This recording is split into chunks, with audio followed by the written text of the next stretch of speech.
Welcome to On Leading with Greatness. I'm Jim Salvucci of Guidance for Greatness. This week's installment, a special holiday presentation for your enjoyment.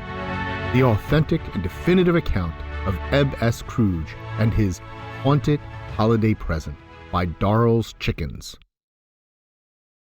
I have endeavored in this ghostly little book to raise the ghost of an idea which shall not put my readers out of humor with themselves, with each other, with the season, or with me. May it haunt their houses pleasantly, and no one wish to lay it.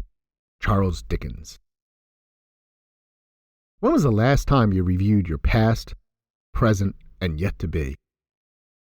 It was a dark and stormy afternoon. Ebb was in the middle of chewing out stupid Bob, who was on the verge of tears. Ebb was furious at Bob for his constant nattering about Ebb's alleged neglect of the corporate mission. "What a lot of hooey!" Ebb yelled. "The mission's just to sap, to sell more stock to do-gooder shareholders, or haven't you figured that out yet?" With that, he summarily fired Bob. "I want you out of here by 5. Sharp." Bob gasped. "But, sir, it's Christmas Eve." Ebb relished for a moment, the tears welling up in the poor man's eyes. What a crybaby. Ebb then snapped at him. "If I could, I'd fire you on Christmas. Now pack up your belongings and get out." As pathetic Bob shuffled out the door, Ebb enjoyed the man's departing sniffles and thought how satisfying it was to fire Bob Cratchit on Christmas Eve. He might just have to make the Christmas Eve firing a tradition. Ebenezer S. Krudge, Director of Media Marketing and Associate Vice President, caught his own reflection in the mirror on the opposite wall. He appeared confident, sufficiently stern, and damn handsome in his tailored suit if he said so himself. Looking younger than his early 40s, Ebb Krudge, he much preferred the nickname Ebb, was rapidly climbing the corporate ladder. And although his was not yet the top-floor office he aimed for, at least his current one was a sizable and swanky corner space 2 floors below. He called in his young administrative assistant to have her arrange Bob's dismissal with HR. She knew the drill, since she did this a lot. He could see, though, that she was affected by the news of Bob's firing. Bob was popular out there among the cubicle crowd, so there would be some resentment, even anger. On the other hand, it occurred to Ebb that the beauty of a Christmas Eve firing is that everyone would have the holiday to get over it. Little fuss, muss, or fallout for all Ebb to deal with. Before his assistant could escape his office, he knew he shouldn't, but he couldn't resist adding, "Patty, I usually appreciate a good-looking woman in a sweater, but that one does you no favors." The leer in his tone matched the one on his face. Patty blinked twice before facing him boldly. "You know, you could be a great guy instead of being that guy all the time." Ebb's mouth fell open for a second, then he smiled. "Well, I like the spunky ones." Patty puffed angrily as she spun around to leave. When she opened the door, Ebb could hear a ruckus outside in the moment before she slammed it shut. Was he the only one who worked on Christmas Eve? A couple of weeks ago, his employees had asked for a holiday party, like some other offices were having. He'd be damned if they would have a work hours party on his watch, though. Just then, the room grew cold, very cold. Was the AC on? "Damn it all," he muttered. "Patty will have to call goddamn maintenance before she leaves." A strange clinking sound filled the room. Suddenly, there, in front of him, by the door, stood his old mentor, Jacob Marley, in the flesh. Not so much. It seemed as though Ebb could see right through him. The man wore a massive chain of paper clips, at least 1,000,000 paper clips. They jingled as he stumbled toward Ebb, laboring under the weight. Ebb was surprised. "Jake, what are you doing here? Why do you look so odd? Damn, man, you're transparent." Jake Marley had left the company years before to head up a competitor in another state, and Ebb had not seen him since Jake's retirement blowout from that company. Ebb had heard recently that Jake was not himself anymore, that he was teeming with regrets, but everything Ebb was he owed to Jake. He even adopted Jake's personal motto, "It's all good so long as it's good for you." Jake then silenced Ebb with a sharp gesture and spoke in a voice that boomed and echoed in the large office. "Ebenezer, I am beyond hope. Having retired, I can no longer make amends. Yes, it is too late for me, Ebenezer, but you can still save yourself. His paperclips jangled threateningly as he spoke. "What's that chain you're wearing?" Eb asked. The ponderous paperclip chain bent Jake's back. Each paperclip represents an instance I put myself above others and the greater good. Jake then commanded Eb to set his phone alarm to ring at 2, 3, and 4 o'clock on the hour. Eb obeyed. He always did what Jake told him to do. Besides, he wanted to see where this gag was leading. Jake added, Expect visits from 3 spirits. They will show you who you were, who you are, and who you are yet to be. Remember, there is still time for you to reform. Then, with the portentous jingle of a million paperclips, Jake vanished. Before Eb could even react, though, his phone alarm went off, and a new apparition appeared, a teenage girl, but with an old woman's face. She wore a fairy outfit, complete with dainty wings, like some Disney cosplay devotee. The girl announced in an otherworldly voice, "I am the ghost of bossing past. You will come with me." In that moment, they were transported to the past, where Eb saw himself as a young employee of the company. He wore a jacket and pants that did not match, and a garish tie he evidently bought from a vendor on the street. Sad. He was sitting in a meeting where his old boss mocked and abused him. "Ebenezer!" He always exaggerated Eb's full name to annoy him. "Who dresses you in the morning, your blind mommy?" His colleagues all laughed as young Eb glared at their ugly faces. Eb had always resented that man and was thrilled when he retired not long after this incident. Eb had sworn that he, one day, would command meetings in the same manner, never to be picked on again. Then the vision shifted. There was young Eb in the cubicle of his old girlfriend, Belle. They were openly flirting. Eb knew this moment. It was Christmas Eve, and he had just given her a pre-engagement ring, a cheap thing with a fake stone, all he could afford at that time. Still, she admired it on her finger. He was saving for a real engagement ring. Her eyes were tender as she looked on him. His face had never seemed so content. Without any notice, the scene changed again to a year later, to the day. Belle was in her same cubicle, handing him back the ring. He was wearing a suit this time, not as well tailored as the ones he wore now, but decent enough. He looked good. Belle yelled through her tears, "Ever since you became a supervisor, you're a jerk. Your ambition is all you love." She sobbed twice before adding, "There's no room for me." Could this be why he had come to hate Christmas Eve so much? Watching with the ghost, Eb could not avoid shedding just one tear, which he swiftly wiped away.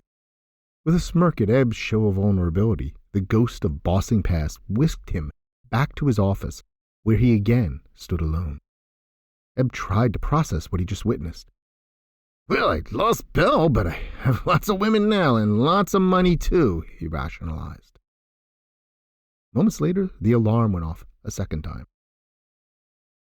Another spirit emerged in that moment, a stout man in a plum-colored suit.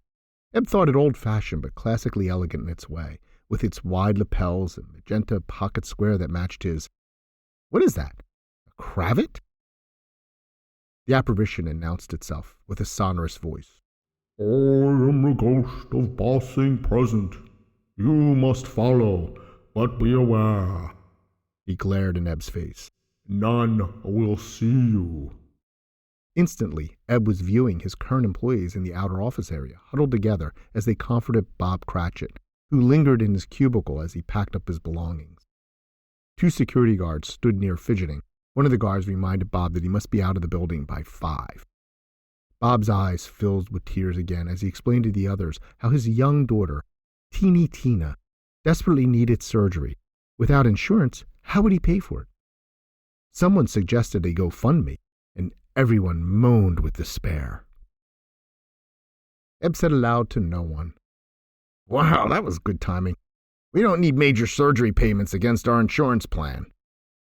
The ghost growled at him. In a flash, Eb was in a boardroom where the CEO, Frida, was meeting with her top staff. They were discussing Ebb and his future. The CEO said, "I get what you're saying about young Ebb. I think he's an up-and-comer too, but I don't think he's focused enough on our corporate values and mission." Ebb noticed that one of Frida's lieutenants surreptitiously rolled his eyes before objecting. "I don't know about that, but he gets results, that's for sure." The CEO argued that Ebb was not ready and needed to learn to lead, not just boss. At that, several in the room rolled their eyes as well and exchanged sardonic glances. The CEO clearly had lost their respect. Ebb turned to the ghost excitedly. "She's politically weak. This is my time to make a move. I had no idea until now. Thanks." The ghost of bossing present scowled and put his middle finger right in Ebb's face. In that instant, Ebb was back in his office alone. He pondered what he had just witnessed. "The top brass really loves me, well, except for that idiot Frida. How's that bad? I like where this is going," he laughed. A moment later, the alarm rang the third and final time, and a new entity appeared. Ebb asked, "Which one are you?" The being slowly shook its head from side to side. To Ebb, the spirit looked like traditional depictions of death with its heavy black hooded robe and skeletal features. Ebb asked again, "Who are you?" The apparition, in frustration, methodically picked up a pen from Ebb's desk and ploddingly scrawled on a post-it, "I am the ghost of bossing yet to be." Ebb picked up the note and laughed, muttering, "Cat's got your tongue." The spectre wrote deliberately but angrily on another post-it, "Skeletons have no tongues, you insensitive asshole." With that, the two were transported to the future. The room was dark, but for the glow of a computer screen. Belle's Facebook page was open. Yes, sadly, Facebook is still there in the future. The ghost sluggishly manipulated the mouse, scrolling through the photos. Ebb could see that Belle was older, but still beautiful and somehow youthful. There she was with a brood of lively children and her handsome husband. In a few photos, they were on vacation at some beach resort. In others, they were on a Christmas cruise. The rest captured various birthday parties and other special events. All their faces were full of smiles and laughter and love. Belle, his first and only love, had forgotten him utterly in her happiness. The scene altered, and Ebb and the spirit were in the hall outside the CEO's office, where the nameplate read, E.S. Krudge, CEO. "Yes," he cheered. "I made it." They moved inside where Ebb, considerably aged, worked away at a massive desk. The view from the top floor was breathtaking, but Ebb did not have the time to even glance up. A knock at the door, and old Ebb's assistant, even younger than Patty had been, entered to tell him she was going home. She paused and asked, "Do you have any plans for tonight? It's Christmas Eve." He laughed. "You're looking at it." Then he peered up with his customary leer. "Unless, of course, you might have something more interesting in mind." She responded coldly, "Have a nice holiday, Mr. Krudge," and closed the door sharply. Old Ebb shrugged with a giggle at her discomfort and went back to work. Next, the spirit whisked Ed back to the darkened room with the computer screen where they could see a Zoom meeting in progress. Yes, sadly, Zoom is still there in the future. It was the company board of directors meeting, but Ebb was not in attendance as the CEO. Ebb knew that the board could only meet without him if they were discussing his performance. "Maybe," Ed bumbled, "they're voting on my big bonus." The board members were blunt and unanimous. One lamented that they had to spend their holiday dealing with Ebb's growing mountain of bullshit. Another reminded them of their many HR problems, out-of-control employee turnover at every level, and lawsuits for unlawful termination, discrimination, and, of course, sexual harassment.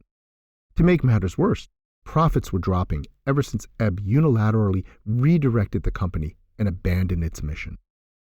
One board member lamented that they needed a real leader at the helm, not just some blowhard boss like Ebb. Another fondly recalled the days when Frida was CEO. She knew how to lead, but had been pushed out by a coup of her lieutenants. That mutinous crew was, in fact, the same one that had put Ebb on his upward trajectory. The board voted on the spot and without dissent to oust Ebb as CEO. Afterward, One member noted with a chuckle that it was fitting to fire Ebb on Christmas Eve, since Ebb had established a sick tradition of terminating at least one employee on that day every year. The chair then called on a committee that had put together a severance package in anticipation of the vote. It was large, but contingent on the outcome of the many lawsuits he had against him. Someone noted that Ebb would be broke in no time. Ebb and the ghost were then back in the hallway outside the CEO's office. A maintenance worker in a Santa hat was violently and gleefully prying his nameplate from the wall. Ebb screamed to the ghost of bossing yet to be. "I've seen enough, spirit! Please, no, I will strive to do better, to be a leader, a great leader.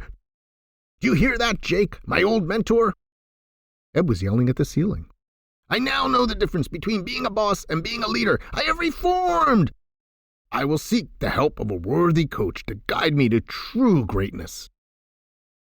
Forthwith, Ebb was transported to his office. He drew a deep breath and tested the furniture with his fingers to assure the reality of his surroundings and that his ordeal was at an end. He then swung open his door to ask Patty the time. She looked at him with confusion. "It's just 5 o'clock now, and I'm leaving." "What day is it?" "Are you okay, sir?" She paused, blinking at him. "It's December 24th, Christmas Eve." Ebb rejoiced again. "Oh, it's not too late. Oh, I hope it's not too late." He ran out amongst the cubicles, where his employees all scowled at him as they prepared to depart. Bob Cratchit's cubicle was already abandoned. "Oh, no, it can't be too late. Say it's not too late." Ebb scurried back into his office to call security down the lobby. "Good sir, have you escorted Bob Cratchit from the building?" "We're doing so now, Mr. Krudge, just as you requested." Stop right there, for the love of all that is good and wholesome and tastes like honey. Stop. Send him back up to me, post haste. And no escort, you hear? No escort. I want him to convey himself. He deserves such dignity." Ebb then scrambled out to the cubicles to address his employees, whose glare of disdain was now tinged with wonder. They'd been talking about sharing a toast in a nearby bar. "Where, pray tell, were you planning to have your little holiday gathering?" Ebb asked. They all looked at the floor before one reluctantly told them. "Marley's, down the street. We're going to have a drink or two and then head home to our families." "Oh, isn't that perfect? Marley's! Marley's, is it? What a perfect name! Well, I have some business here to attend to for the moment, but I will join you there in short order. Patty, charge everyone's libations to my personal credit card. Order as you please. It's on me." His staff looked at each other with a mixture of shock and wary suspicion. "Oh, and Patty, make sure everyone arrives safely and orders to their heart's content." Just then, the elevator dinged, and Bob stepped out, still clutching his box of possessions, and with a tear lingering in his eye. The staff stared at him with confusion. What could be going on? "Run along, everyone. Don't worry. Have fun. I'll join you in no time." Ebb changed his countenance and then added with abrupt callousness, "Bob, come with me if you will." Bob's eyes were wide as Ebb turned toward his office. Bob was almost shaking with anxiety following behind, but once inside, Ebb's face relaxed into a warm smile. "Put that box down, Bob, my good man." Ebb waited a beat. "First, I want to apologize for my behavior and harsh treatment. You would never deserve that, and I hope you will find it in your heart to forgive me in time." Before Bob could respond, Ebb continued. "And second, you may think I'm about to give you your job back, but that is not the case. Most certainly not." He gave Bob an exaggerated frown. Bob could not help hanging his head at that news. This was a new level of cruelty, even for the notorious Ebb Krudge. "No, Bob," Ed giggled at his little prank. He grinned wide, his voice almost sing-song. "No, instead, Bob, my dear Bob, I intend to put in a request to create a new position just for you, Director of Mission Compliance. You will be in charge of keeping me in line, which I hope will not be as taxing a task as before. Oh, and I will further request that your new position come with a well-deserved and generous raise." Bob was mute with confusion. "Will that suffice for now? Are we in agreement?" Bob just stared. "Oh, I almost forgot. Dear me, I will personally see to it that all of your precious daughter's medical expenses are covered in full, and I will cover any that are not. Teeny Tina will be well again. If I have any say in the matter, she will." Bob, still overwhelmed, tears welling again, could only nod. How did Ebb know about Teeny Tina needing surgery? Oh, wonderful, Bob. Just wonderful. Now, leave that silly box here on my desk, and let's go celebrate with our colleagues down the road. The two strolled together with Eb chattering away excitingly to his new friend and confidant. Eb's eventual rise to the top was slightly slower than he had planned, but his extraordinarily long stint as CEO was marked by award-winning customer care, top-notch production, and the company's perennial ranking as a great place to work. Eb's efforts set the company on a streak of record profits year after year, and his company Christmas Eve parties were the one event that everyone looked forward to. When he finally retired at the top of his game, it was with contentment and the admiration of friend and competitor alike.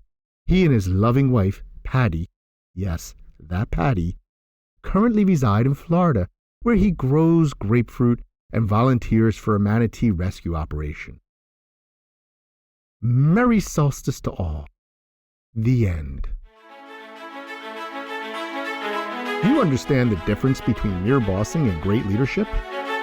What is your vision for what is yet to be? You can find true success as a great leader, and I can help. Click on the essay for your free consultation and gift. Share your thoughts on this topic or participate in the discussion by leaving a comment or by contacting me directly by email. info@guidanceforgreatness.com. You'll need to register with Substack to leave a comment, which is painless and free. Please share this post on social media, and don't forget to subscribe to have On Leading with Greatness sent weekly to your inbox. I look forward to hearing from you.